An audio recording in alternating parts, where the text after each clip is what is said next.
And welcome back, everybody. This is the Week 12 lecture for Safety 481 Analysis and Design. I'll be putting the video that I'm recording right now right here after the assignment. We'll look at the agenda in a moment. And and then I've got I put together a presentation to share with you all. So let me bring over the agenda, which is right at top there. Just a quick reminder, I'll be going over all this stuff anyway, that our next case study is due the final week of the course, or the semester rather. That's a week later than was originally posted on the syllabus, but the Canvas deadline is updated. That next week there is the Wisconsin Safety Conference. If any of you are around, I'm going to show you that there is a student discount. I just received that notification last week. And then for my Section 22, which is the online class, next week we'll begin signing up for the final week reviews. So I'm going to go over a presentation. This is going to be really quick, I hope. I said that last week too. I'm going to talk about some things that I experienced last week between professional stuff and the class. I want you to watch this video on tips for writing a case study. Take notes on that. Take notes on this video now and some other things that I'm going to assign for reading. For problem solving, you're going to review your own case study report. I posted the grades, but I want you to get critical based on the readings. Got all these readings posted. Based on the readings in this video and some other things I talk about here in a little bit, I want you to do your own review. And in doing so, I hope you can identify some things you can work on, and I want you to list those out, and I want you to work on those. You're going to submit that list after you do your review, and then I want to see that list also included in your second case study, that you've actually improved your methodology, okay?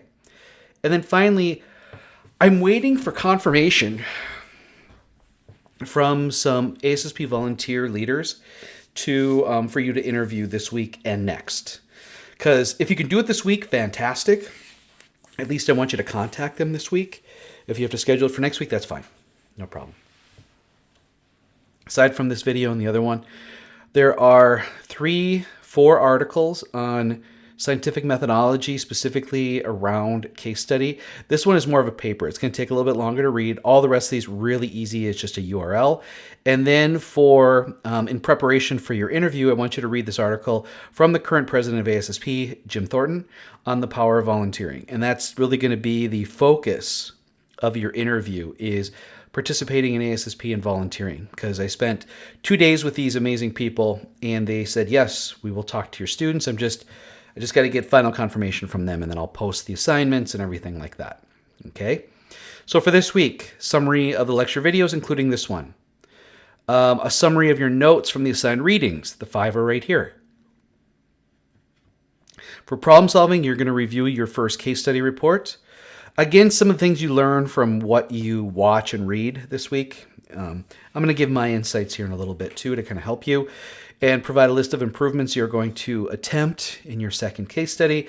And then for the PPDP, you're going to talk to an ASSP volunteer leader. Yeah, so that's what's due. Again, this one might not get done this week. At least let me know that you contacted them and something got scheduled. If you did schedule it and met with them, then provide the summary. Otherwise, I'll kind of put a hold on this grade until you submit that. Okay, so let's get to the presentation. Here we go. And this will not take long. It is short. All right. So first, I provided a link on the Canvas page at the bottom for week 12 that you can go and look at this. So here's the deal. Barb Deans emailed me late last week, or mid last week, I guess. Student conference pricing for both days is $100. One day is $50. This is at the Kalahari in the Wisconsin Dells. It's a very good event. I believe I'm speaking, I believe I'm speaking twice on Tuesday the 16th, 17th. I would just go to network and attend some really great sessions. So please check into that. If you're going to sign up, I would do it really, really soon because it's just a week away. So for this week, I kind of went over the expectations already. I think I'll go over it again. I'm going to talk about the components of the case study report, some of the things I observed when I graded them. Go over a little bit about the scientific approach to them, because really a case study is a form of research, scientific inquiry, and then talk about the ASSP volunteerism. So here's a breakdown again of everything. Here are the readings, the 5 of them, and the things I just talked about. So I got a little ahead of myself, but again, you're going to read 5 different things. One's a paper, the other ones are online articles. Very, very easy to read. I want you to provide a summary of what you got out of them. The articles will probably just be like 1 or 2 lines. The paper will be longer, more like a paragraph. Summary of the lecture videos, summary of the readings, your review of your own case study report. So score it yourself. Now that you've turned it in, it's been a couple of weeks. Read it, break it down, use the rubric that we've used before, provide a list of improvements. And I'm going to kind of talk about that in a moment. And then at least contact your assigned mentor. Again, I'll post it tomorrow. That'll be on Monday, as soon as I receive feedback from everybody. They said they'd do it, but I just want to double confirm that. So here's the basic, what I was seeing. All right, so some of you didn't provide a professional cover page, which I don't understand. They're very easy to download, find in Microsoft Word. It's just a theme. You could insert a picture relating to what you were doing.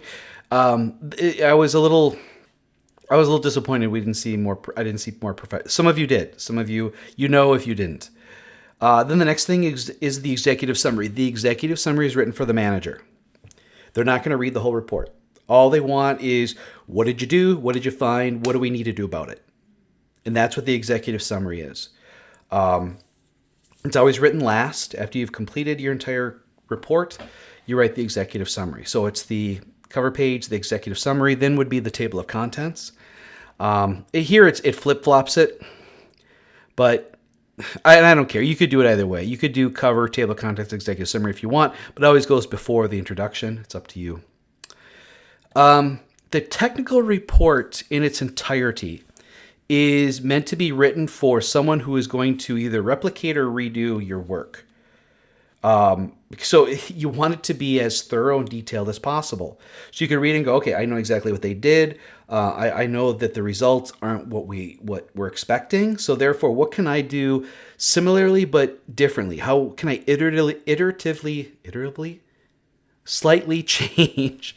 Or what did we learn from their approach that I could apply to my approach to make things even better? That's the detail you want.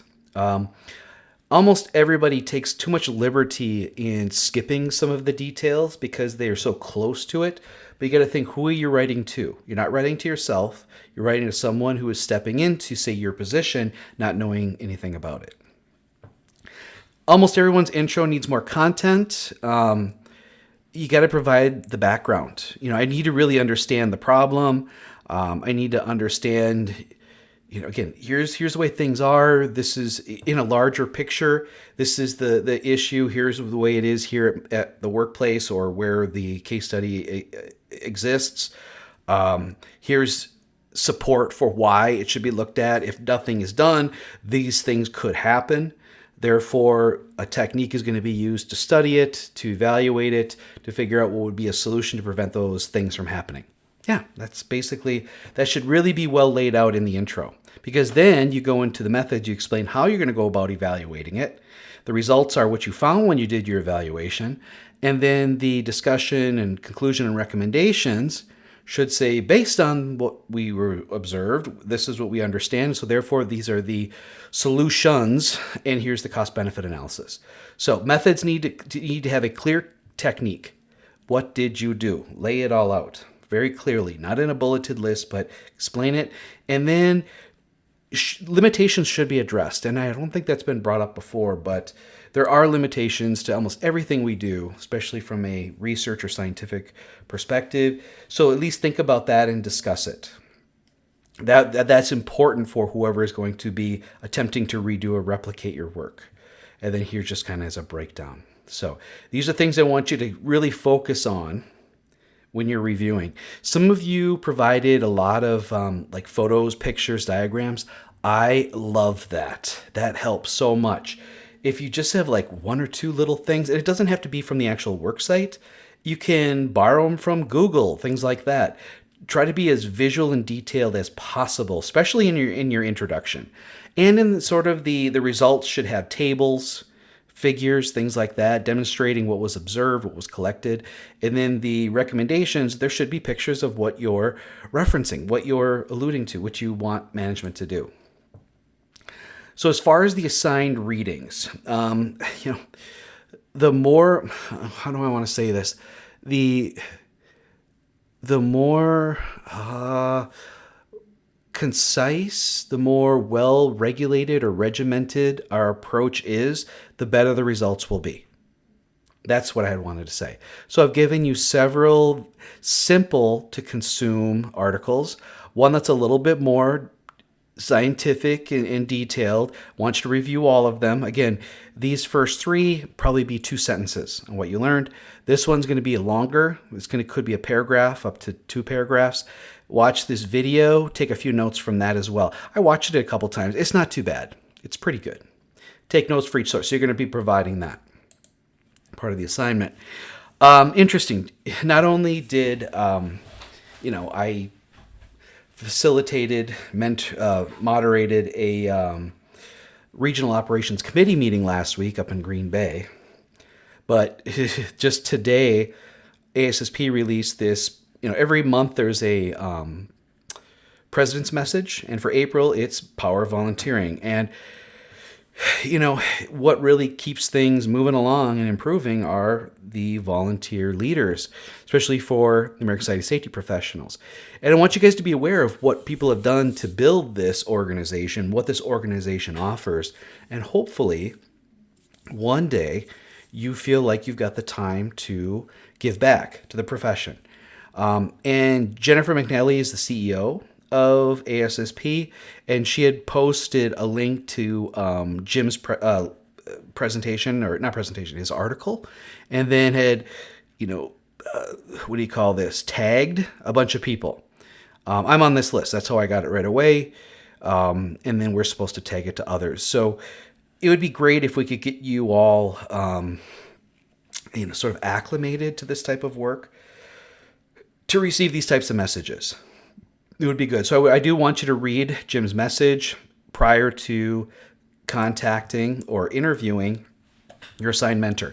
So all of your mentors are in this room right here. This is where we met.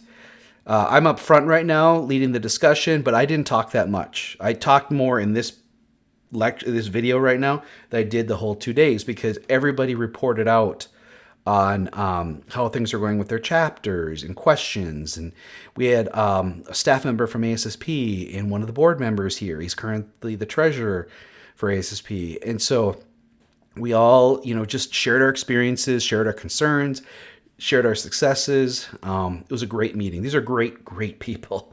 Man, I can't say enough great things about them. And you all are assigned to one of them to interview them. So email your mentor this week. Be respectful. Ask for options for the meeting. Try to schedule the appointment. That's the first 3. You must get these done this week. And let me know. If you happen to be able to meet with them, take detailed notes. Share them in your PPDP this week. If not this week, then next week. And make sure you send an email or a LinkedIn post thanking them. I really appreciate that. And you'll have to see the assignment. Once I receive confirmation from the last few people, I will post this assignment. For the social event, we toured Lambeau Field. I've never been here before. This was a big deal to me. I was like a little kid walking into Disneyland with a super grin on my face. They were laughing about it, but this was amazing. So this is just one of the shots. We get to go through this whole thing. It was so awesome. So yeah, that's a great meeting. Oh, I thought there was more. No, that was it. Okay, great. We did wrap it up. So I went over everything basically 2 or 3 times what I want you to do this week. So there's another video to watch. It's on case study writing. Otherwise, read the articles. And as soon as I can, I will post your assignment for the interview. And that's about it. Let me know if you have any questions. Hope you have a great week.